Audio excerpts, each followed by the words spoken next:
नमस्कार. मी बाबासाहेब सारंगधर शिंदे, मोमिना खडगावचा शेतकरी असून माझ्या गावामध्ये काल दुपारी 2:30 वाजल्यापासून तर आज सकाळी 9:30 वाजेपर्यंत सारखा पाऊस चालू आहे.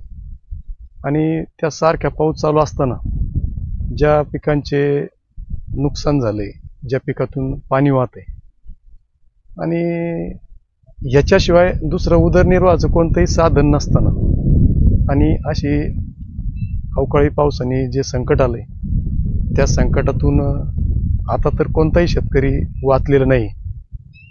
आणि जे पिकं हातात होते ते पिकं गेले. पुढच्या पिकांची अपेक्षा होती, कपाशी सारखी पिकं येतात. आता हे माझं वांग्याचं पीक आहे.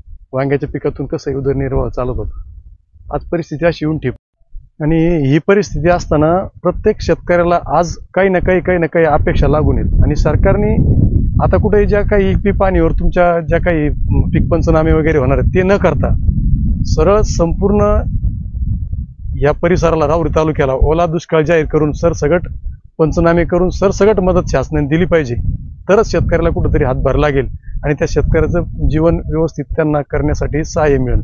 म्हणून मायबाप सरकारला विनंती आहे, कृपा करून आपण आपल्या लेवलवर तहसीलदार असतील, मंडलाधिकारी असतील, तलाठी असतील, ग्रामसेवक असतील, या सर्व अधिकाऱ्यांना प्रत्येक शेतकऱ्याच्या बांधावर जाऊन त्यांचे पंचनामे करून त्यांना जास्तीत जास्त मदत कशी मिळेल याची जास्त दक्षता घेऊन सहकार्य करावं हीच